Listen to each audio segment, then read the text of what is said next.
government, but also the members of the schools that have taught our children, and more importantly, our pride, the medical students who have brought us all here together.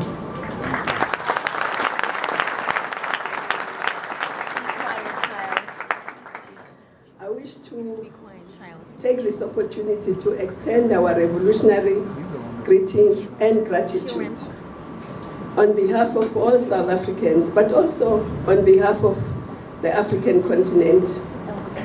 And our people remain gripped by the triple challenge of poverty, inequality, and unemployment. And this triple challenge, which grip our continent and our country, are as a result of colonial and imperial planning, which was designed to perpetuate an intergenerational poverty, deny our citizens opportunities and assets which would have lifted our people out of poverty. This has led South Africa becoming one of the most unequal societies, with income, skewed wealth in the hands of a privileged few, the majority of whom have colonial roots and origins. The results of which are abundantly visible in areas such as health and education. In the health perspective, the democratic government of South Africa consequently inherited a fragmented system.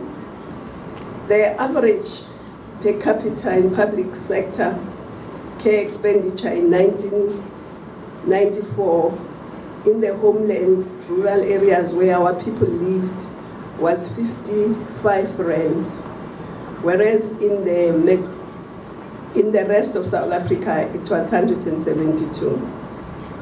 There were only 22,260 medical doctors registered in South Africa, out of whom only 6,000 were registered medical specialists.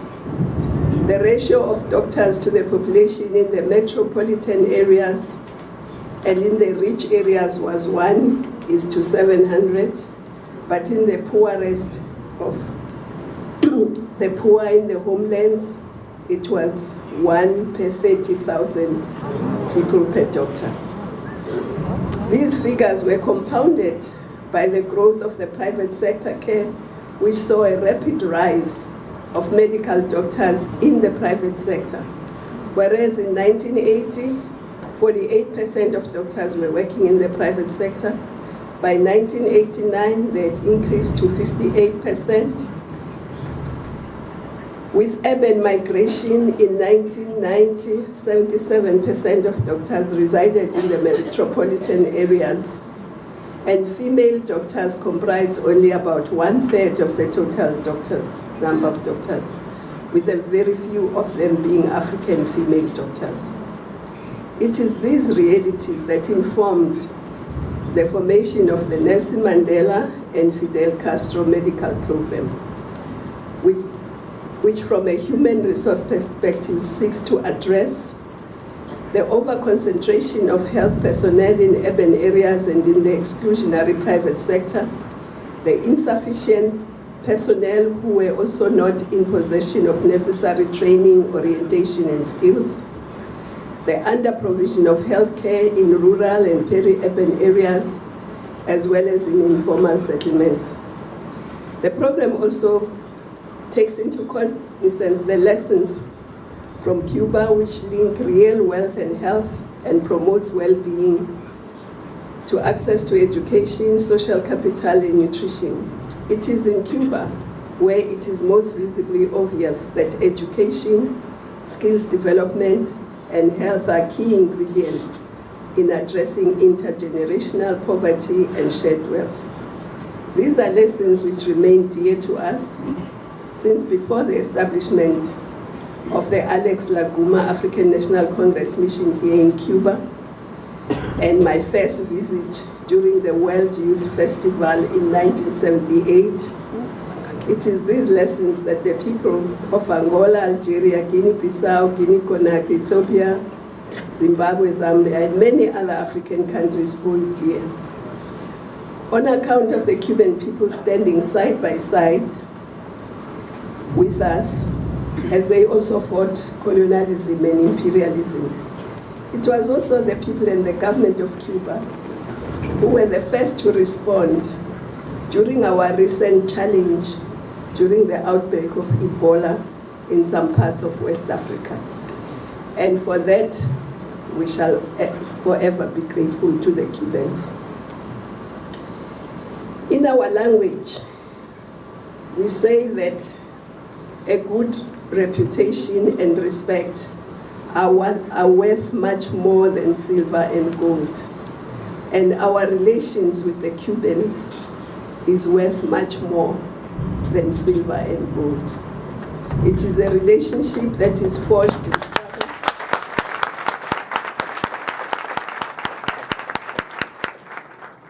It is a relationship that is forged in struggle based on friendship and solidarity and respect for humanity.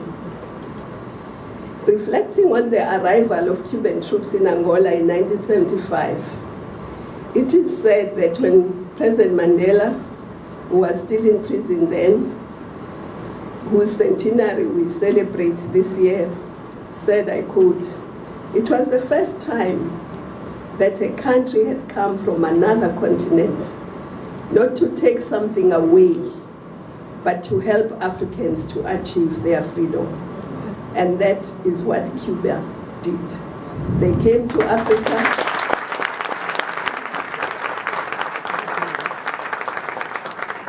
They assisted us to get our freedom, but they didn't take any of our wealth, possession, anything from Africa.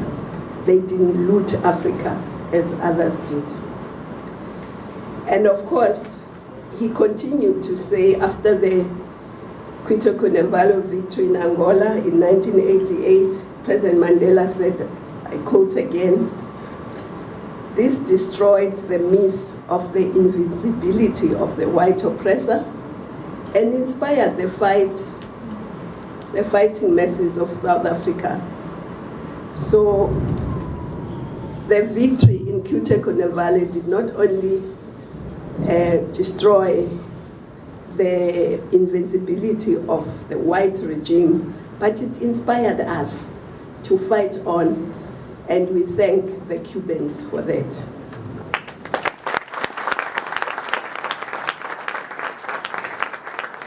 It was therefore natural for us that when we sought to correct our health system and to improve the health of our people, we had to look towards our friends, the Cubans.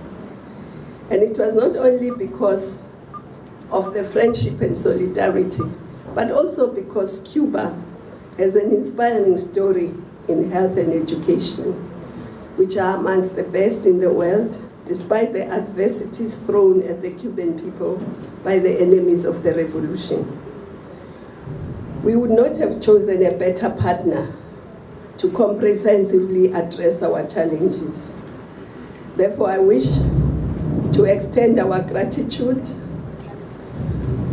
to the Cuban people, to the President of Cuba, President Mr. Miguel Díaz-Canel, but more importantly, to remember fondly and to thank our heroes, Fidel Castro, the commandant, and Nelson Mandela for supporting this program that now is bearing these fruits that we see. 700 of our kids, more than 700 of our kids,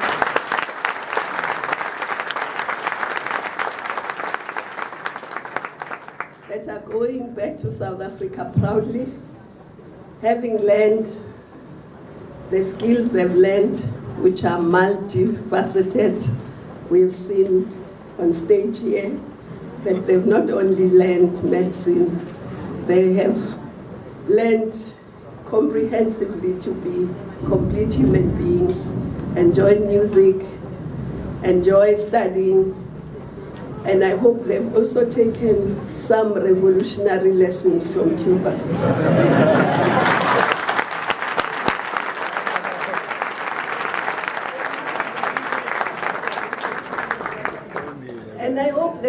also enjoyed Cuba, and you are going to enjoy life, because Cubans enjoy life, but in a responsible way.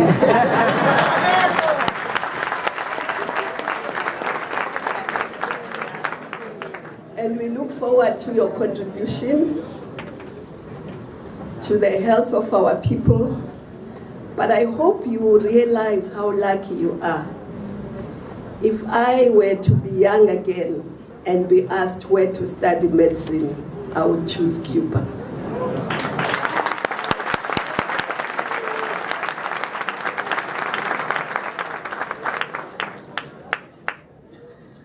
Compañeros.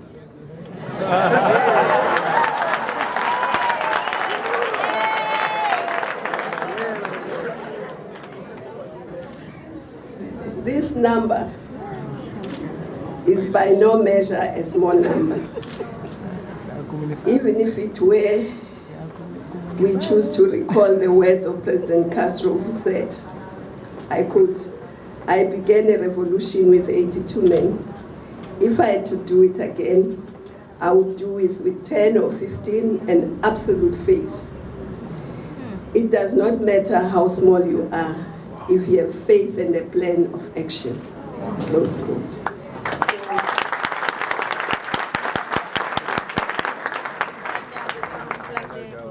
So indeed, this is for us a huge number to make a huge difference to the people of South Africa. And of course, I hope besides a plan and faith, you also have consciousness. You have also gained an additional language. Yes. And I was feeling very jealous when I was sitting there. I was the only one with the... and all of you were listening in Spanish. So I'm very jealous of that. Indeed, we also hope that you have taken from the Cubans in your training responsibility, discipline, passion, patriotism, and the love of humanity. I hope you have. And if you have, you will make the best doctors in South Africa and elsewhere. This is why we remain committed as South Africa to continue this program. And I can assure you that this program will continue, but we are grateful not only for this program, but for all the assistance and friendship and solidarity from the Cubans in areas of diplomacy, build, arts, sports, heritage, and many others. And we are grateful for the fact that our ambassador trained here in Cuba.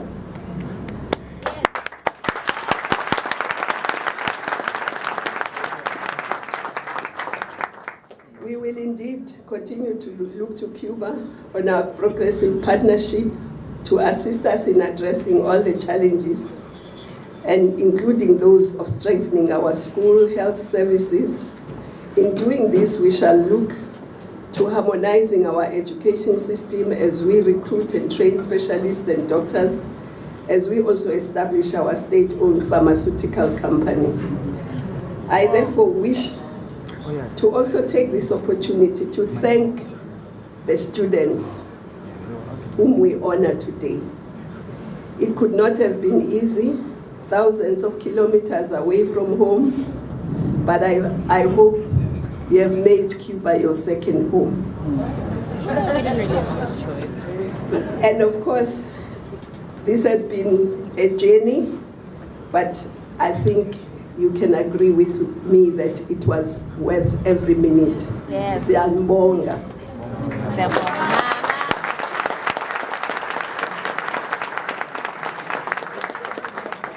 And this will help to uplift our people.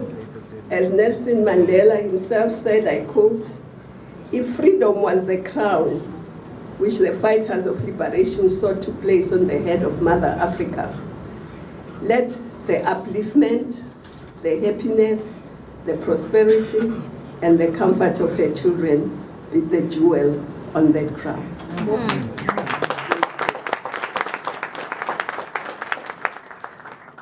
But let me thank the teachers, the professors, the doctors, who have been very patient and have taught our kids for over many years, since the first 10 students came to Cuba on this program and went to San Spiritus. We thank you, and we continue to be grateful, but to promise you that your contribution is making a big difference to our people. But also, thank you for the Cuban doctors who came to our rescue. I think it was February 1996 when they first landed in South Africa and made a big difference to our people. And also later on, we had Cuban professors who went to Mthatha to teach at the medical school there. And all these have gone a long way in improving the health of our people. But we also know that the Cubans are very resilient, they have tenacity. We have seen the progress we have made after the aftermath of the hurricane, and only Cubans can do that in such a short space of time.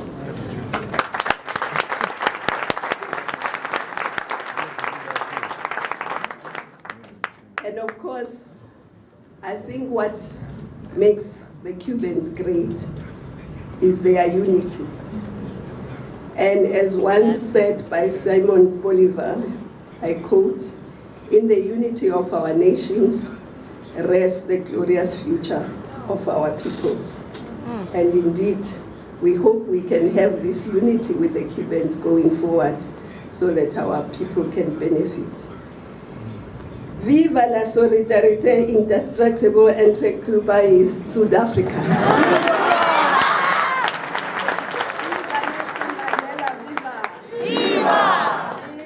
Comandant Fidel Castro, viva! Viva! Viva the solidarity between South Africa and Cuba, viva! Viva! Viva the students, viva! Viva! Viva the future doctors, viva! Viva! Muchas gracias.